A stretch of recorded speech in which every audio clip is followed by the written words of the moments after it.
اللہ تعالیٰ نے ارشاد فرمایا،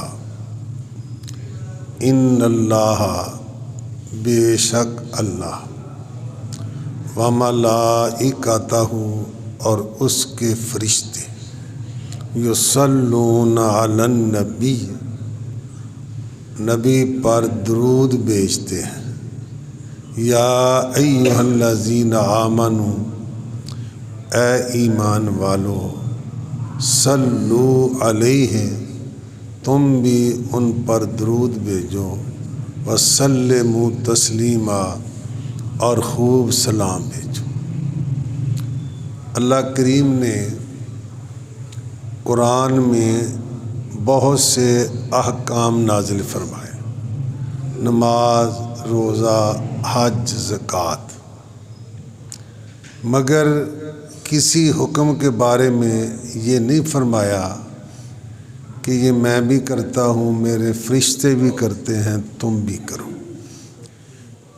اس لیے کہ جو بندوں کے کام ہیں وہ رب کی شان کے لائق نہیں، اور جو رب کے کام ہیں وہ بندے کر نہیں سکتے۔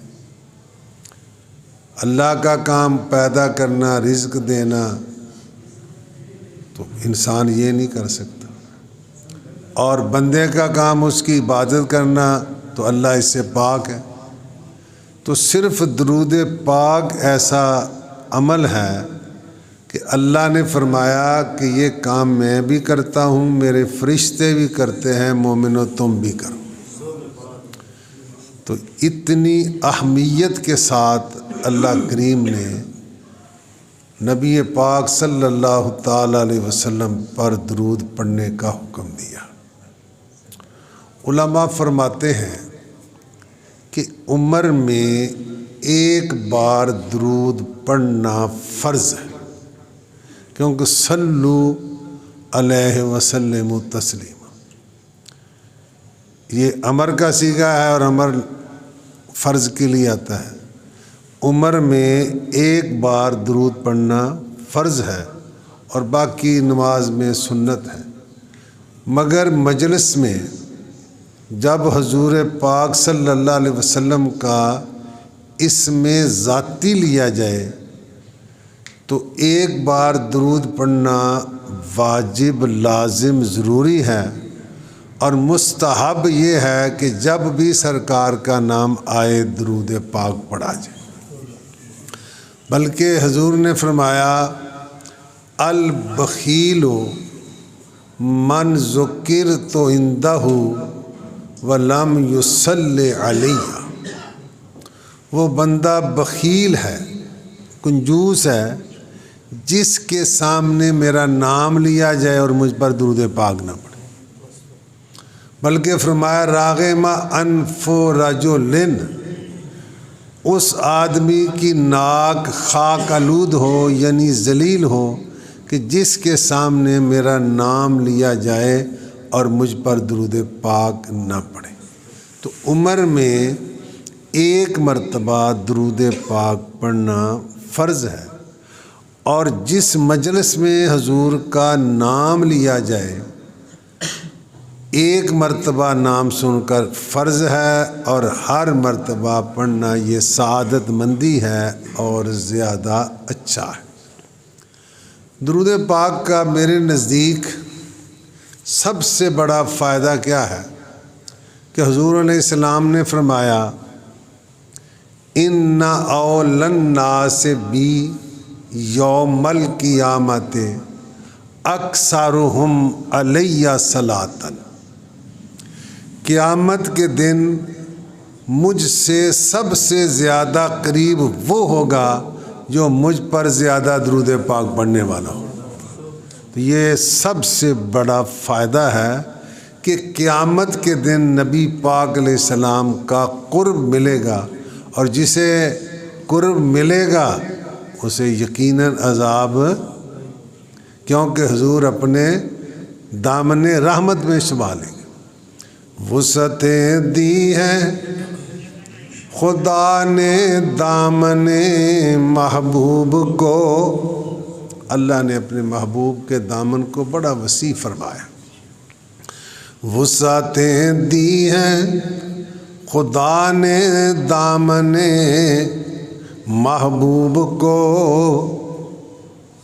جرم کھلتے جائیں گے اور وہ چھپاتے جائیں گے، جرم کھلتے جائیں گے اور وہ چھپاتے جائیں گے۔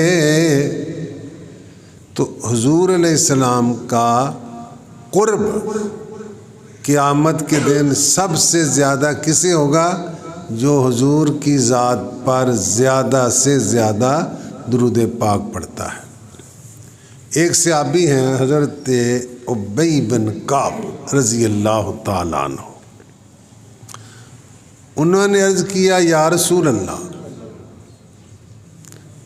میں نے، جس کا خلاصہ یہ ہے کہ کچھ اوقات وظیفوں اور دعاؤں کے لیے مقرر کر رکھے، تو میں ان اوقات میں سے کتنا درود پاک پڑھا کروں؟ عرض کیا جتنا تیری مرضی۔ عرض کیا حضور میں چوتھائی حصے میں درود پاک پڑھوں گا، باقی 3 حصوں میں اور برد وظیفے دعائیں کر لیا کروں۔ فرمایا جتنا چاہے، مگر درود پاک کو اور زیادہ کر دے تو اچھا ہے۔ عرض کیا یا رسول اللہ، پھر میں یوں کرتا ہوں 1/3 درود پاک اور باقی دوسرے وظیفے۔ فرمایا جتنا تیری مرضی ہے، مگر درود پاک کو زیادہ کرتے تو اور بہتر ہے۔ عرض کیا پھر میں آدھا وقت درود پاک کو دوں گا، باقی دوسرے وظیفوں کو۔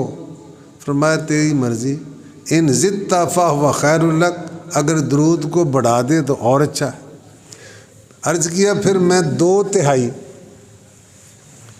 تو پتہ نہیں، 2/3 میں 9 تو 6، 2/3 درود پاک کے لیے کر لیتا ہوں اور 1/3 دوسرے ورد وظیفوں کے لیے کرتا ہوں۔ فرمایا تیری مرضی، مگر اگر درود پاک کو بڑھا دے تو اور تیرے لیے اچھا ہے۔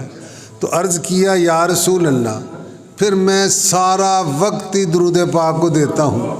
تو فرمائے زین یکفی ہمہ کا و یغفر لک ذنبہ کا او یغفر لک ذنبہ کا او کما قال۔ فرمایا اگر تو سارا وقت درود پاک کو دے دے گا، تیرے سارے کاموں کے لیے کافی بھی ہو جائے گا اور تیرے اللہ گناہ بھی معاف فرما دے گا۔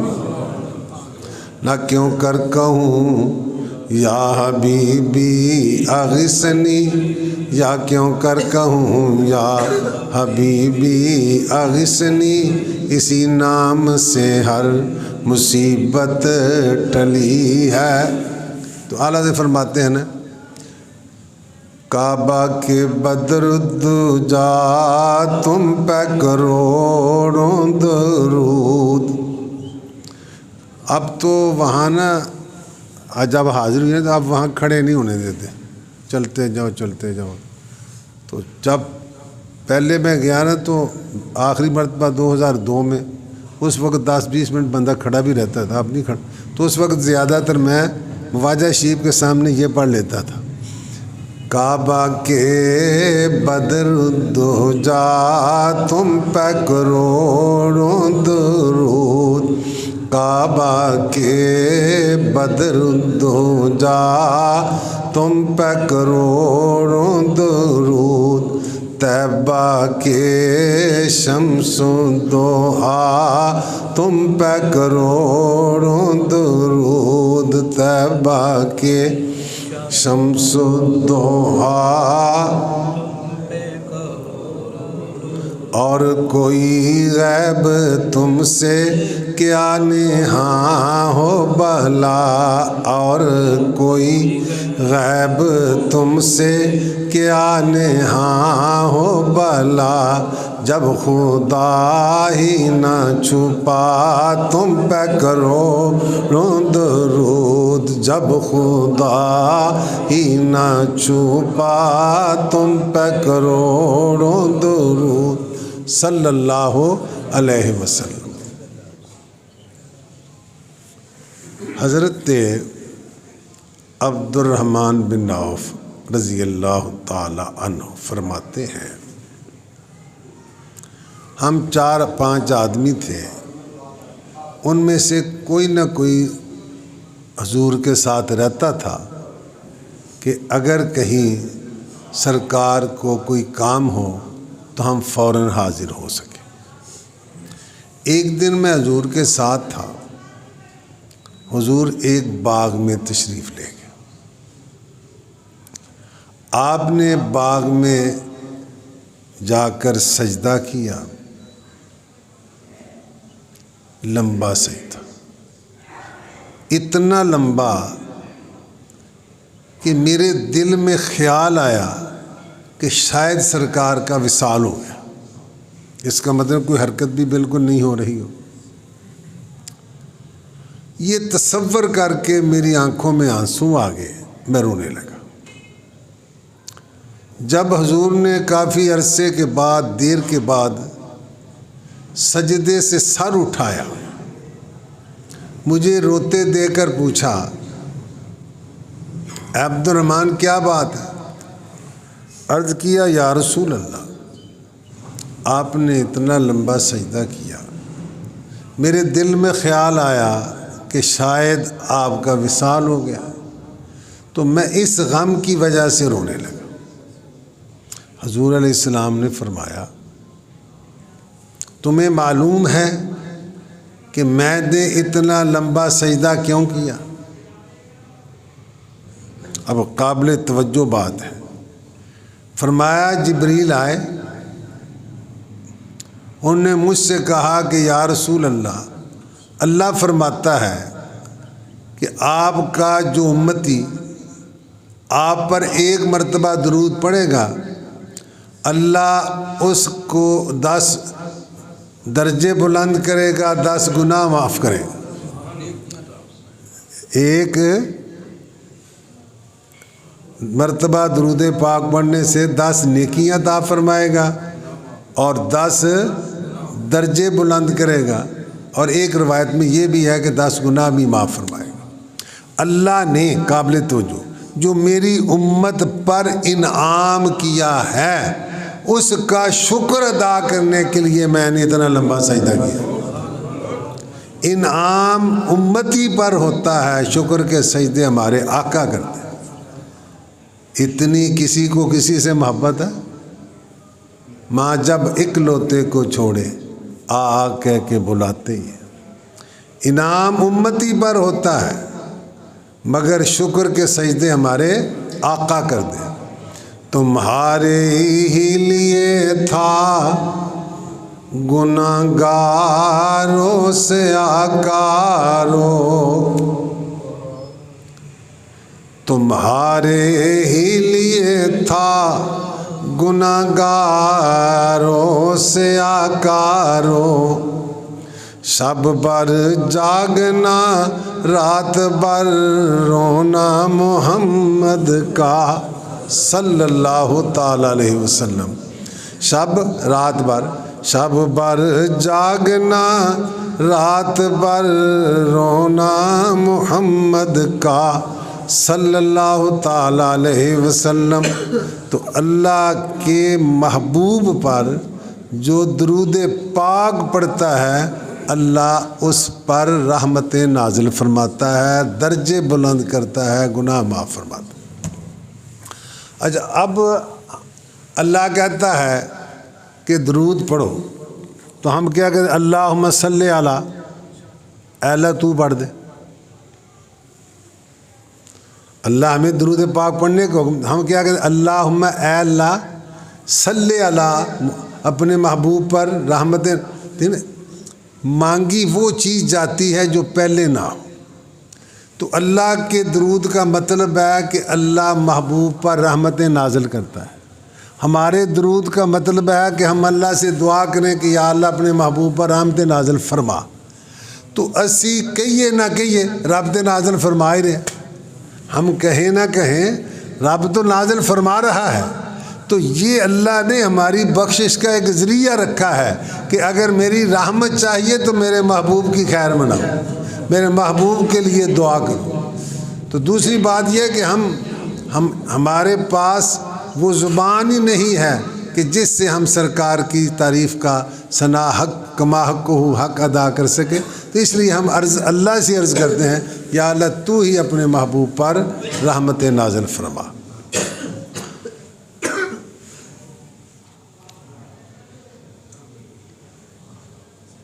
حضور علیہ السلام نے فرمایا ان للہ ملکن آتاہ اللہ اسماء الخلائق وہو قائم علی قبری.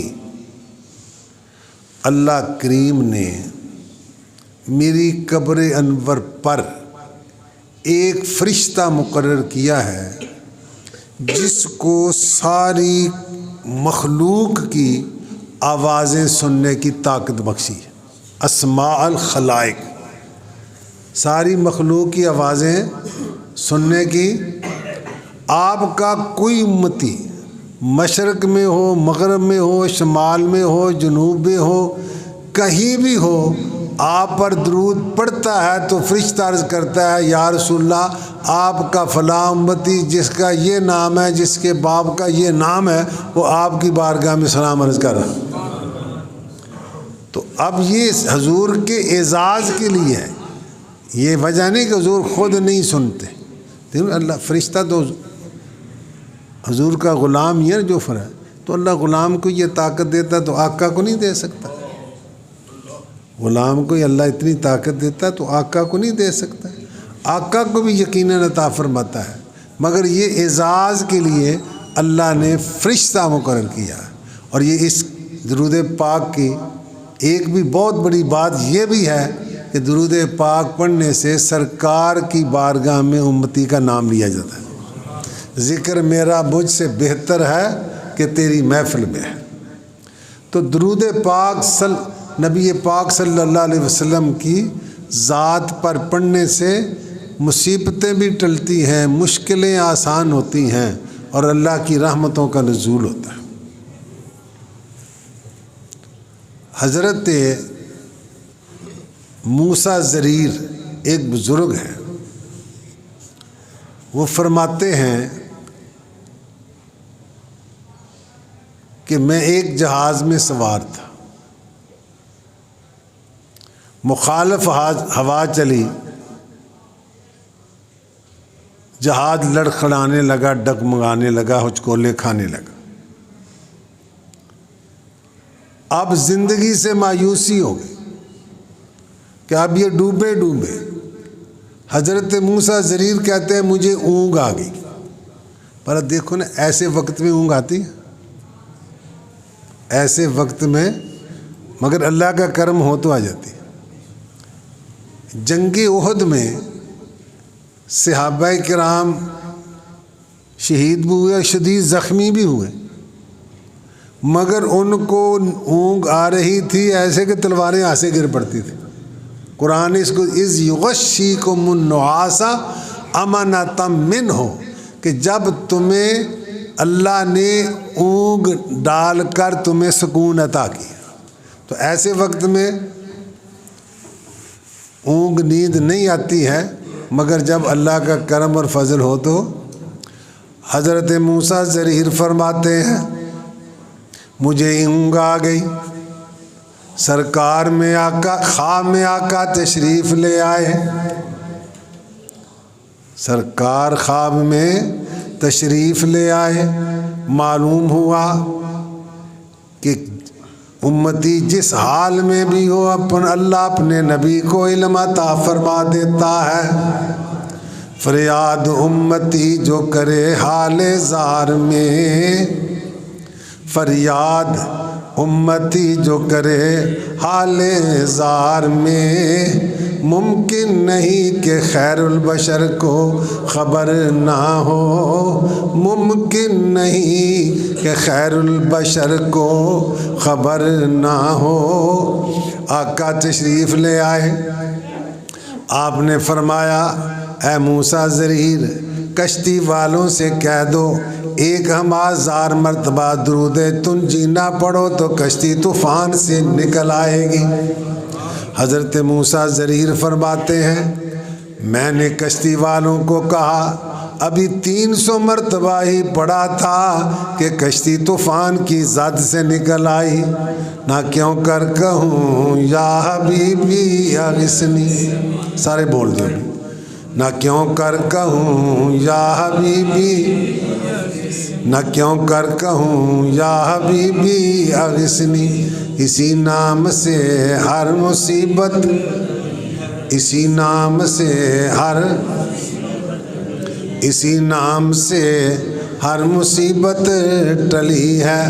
اللہ کریم محبوب کے صدقے مصیبتوں کو ٹالتا ہے، اور یہ بزرگوں کا معمول بھی ہے کہ کسی مشکل کا ہو جائے تو 1000 مرتبہ درود تنجینا پڑھا جائے تو اللہ کریم مشکل اپنے محبوب کا صدقہ آسان فرما دیتا۔ وہ کچھ غالباً اس طرح ہی ہے، اللہم صلی علی محمد صلاۃً تنجینا من جمیع الاحوال والآفات وتقضی لنا بہا جمیع الحاجات وترفعنا بہا عندک اعلی الدرجات وتبلغنا اقصی الغایات من جمیع الخیرات فی الحیات وبعد الممات انک علی کل شیء قدیر۔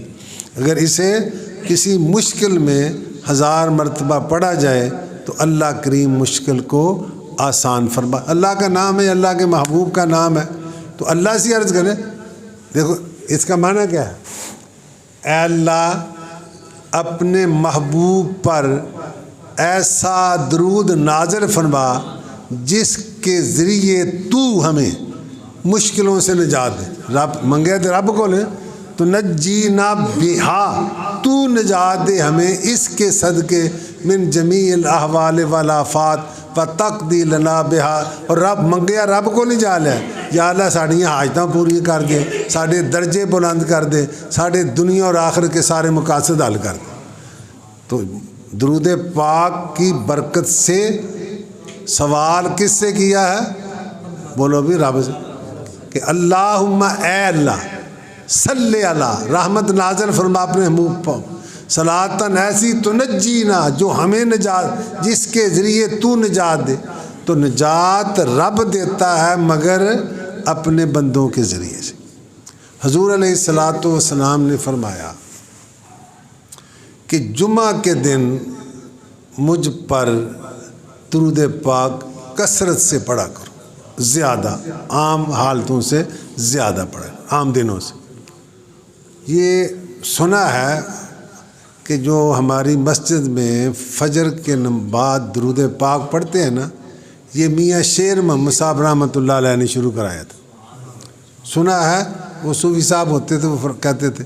تو ہم جمعے کے دن عام روٹین میں 15 منٹ پڑھتے ہیں اور جمعے کے دن آدھا گھنٹہ پڑھتے ہیں، تو یہ تو بہت کم ہے، اللہ جس کو زیادہ توفیق دے زیادہ پڑھے۔ تو حضور نے فرمایا کہ جمعہ کے دن مجھ پر درود پاک کی کثرت کیا کرو، اس لیے کہ تمہارا درود میری بارگاہ میں پیش کیا جاتا ہے۔ وہ تو جو ہے نا فرشتہ پیش کرتا ہے، یہ لگتا ہے کہ پورے جمعے کا اکٹھا پیش کیا جاتا ہے، جمعے کے دن پورے جمعہ کا اکٹھا پیش کیا جاتا ہے۔ تو ایک صحابی حضرت ابو دردار کرتے ہیں، وبعد الموت، حضور جب آپ کا وصال ہو جائے گا تو پھر بھی ہمارا درود پاک پیڑ کیا جائے۔ انہوں نے سمجھا کہ جیسے عام انسان ہوتے ہیں، تو حضور علیہ السلام نے فرمایا ان اللہ حرم علی الارض ان تاکل اجساد الانبیاء فنبی اللہ حی یرزق، اللہ نے زمین پر حرام کر دیا کہ وہ نبیوں کے جسم کو کھائے، اللہ کا نبی زندہ ہوتا ہے اسے رزق بھی دیا جاتا ہے۔ معراج کی رات آپ سنتے ہیں نا، حضور نے فرمایا مررت بقبر موسیٰ فاذا ہوا قائم یصلی فی قبرہ، میرا گزر موسیٰ علیہ السلام کی قبر کے پاس سے ہوا، وہ اپنی قبر میں نماز پڑھ رہے تھے، بلکہ حضور نے ایک موقع پر فرمایا کہ موسیٰ علیہ السلام اور باقی نبیوں کو وہ حج کے موقع پر بھی موجود تھے۔ تو زندہ ہے واللہ، یہ تو میں نے پڑھایا سارے نو آندہ ہونا تو چپ کوئی نہ رہے۔ تو زندہ ہے واللہ، تو زندہ ہے واللہ، تو زندہ ہے واللہ، میری چشم عالم سے چھپ جانے والے، میری چشم عالم سے چھپ جانے والے۔ تو اللہ کے محبوب کی بارگاہ میں جمعہ کے دن درود پاک پیش کیا جاتا ہے، اس لیے جمعہ کے دن عام دنوں سے زیادہ درود پاک پڑھنے کی کوشش کرنی چاہیے۔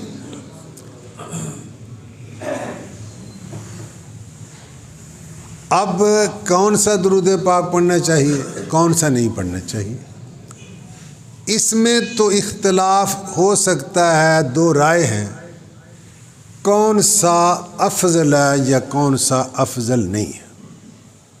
کوئی درود ابراہیمی کو افضل کہتا ہے تو ہمیں کوئی اعتراض نہیں، یہ تو ہو سکتا ہے کہ مگر کہ یہ درود جائز ہے یہ نہیں جائز، اس کی اتھارٹی صرف اللہ کو ہے یا اللہ کے رسول کو ہے۔ جس لفظ درود کو اللہ رسول نے اللہ ناجائز نہیں کہا ہے، اس لفظ کے ساتھ درود پاک پڑھنا جائز۔ یہ تو ہے چلو کوئی درود ابراہیمی کو افضل کہتا ہے ہم مان لیتے ہیں افضل ہے، مگر یہ کہ یہ پڑھو یہ نہ پڑھو یہ تم کو اتھارٹی نہیں ہے۔ یاد ہو گئے اللہ نے روکا ہے، اللہ نے کہا ان اللہ و ملائکتہ یصلون علی النبی، کہ بے شک اللہ اور اس کے فرشتے اپنے نبی پر درود بھیجتے ہیں، تم بھی بھیجو۔ کوئی خاص لفظ مقرر کیا اللہ نے؟ بولو بھائی، الصلاۃ والسلام علیک یا رسول اللہ، یہ کہہ لو الصلاۃ والسلام علیک یا حبیب اللہ، اللہم صلی علی سیدنا و مولانا محمد وآلہ و صحابہ و بارک وسلم پڑھ لو۔ اور جب دیکھیے نا کہ جب حدیث کی جتنی بھی کتابیں ہیں نا، تو جب سرکار کا نام آتا ہے پھر لکھا صلی اللہ علیہ وسلم، تو اگر ہر جگہ درود ابراہیمی ضروری ہے تو پھر تو پوری کتاب اس سے بھر جائے۔ تو مطلب یہ ہے کہ اس میں تو اختلاف کیا جا سکتا ہے کہ کون سا درود افضل ہے اور کون سا افضل نہیں، مگر یہ جائز ہے یہ ناجائز ہے، یہ اتھارٹی اللہ کو ہے، اللہ کے دینے سے اللہ کے رسول کو ہے۔ جب تک کوئی یہ نہ کہے کہ یہ اللہ نے منع کیا ہے یہ رسول اللہ نے منع کیا ہے، ہر اس لفظ سے نبی پاک کی بارگاہ میں درود بھیجنا جائز ہے۔ یعنی یا صاحب الجمال و یا سید البشر، یہ یا ہے کہ نہیں، یا صاحب الجمال و یا سید البشر من وجہک المنیر لقد نور القمر۔ اور شیخ سعدی کی ربائی مشہور ہے نا، بلغ العلا بکمالہ کشف الدجا بجمالہ، یہ معنی کدی غور کیتا کہ نہیں؟ مجموعی بلغ العلا، حضور بلندیوں کو پہنچ کے، بکمالہ ہی اپنے کمال کی وجہ سے، کشف الدجا بجمالہ آپ نے اپنے جمال سے اندھیروں کو دور کیا، کشف الدجا جہاں تاریک تھا ظلمت کدا تھا سخت کالا تھا، جہاں تاریک تھا ظلمت کدا تھا سخت کالا تھا، کوئی پردے سے کیا نکلا کہ گھر گھر میں اجالا تھا، کوئی پردے سے کیا نکلا کہ گھر گھر میں. چلو ایک اور شعر آ گئی پڑھا جائے. خاک سورج سے اندھیروں کا ازالہ ہوگا. ازالہ میں نے دور ہونا. خاک سورج سے اندھیروں کا ازالہ ہوگا، آپ آئیں تو میرے گھر میں اجالا ہوگا، آپ آئیں تو میرے دل میں اجالا. اب یہ شعر تسی پڑھے مینوں گھٹ آندا ہے. حشر میں اس کو بھی سینے سے لگائیں آقا، حشر میں اس کو بھی سینے سے لگائیں آقا، جس گناہ گار کو ہر ایک نے ٹالا ہوگا، جس گناہ گار کو اذهبوا الی غیری سارے کیا چھڑیا، جس گناہ گار کو ہر ایک نے ٹالا ہوگا. تو بلغ العلا بکمالہ کشف الدجا حسنت جمیع خصالہ، آپ کی تمام عادتیں حسین ہیں. صلو علیہ، بلکہ اعلیٰ حضرت فرماتے ہیں سلام المصطفیٰ، فرماتے ہیں الغرض ان کے ہر منہ پہ بے حد درود. مکدی گل ساڈے استاد اسی پکھی پنجابی پڑھے تو پنجابی تے الغرض کہتے ہیں مکدی گل کہ نبی پاک علیہ السلام کے ہر بال مبارک پر اللہ بے حد درود نازل کرتا. الغرض ان کے ہر منہ پہ بے حد درود، ان کی ہر خو و خصلت پہ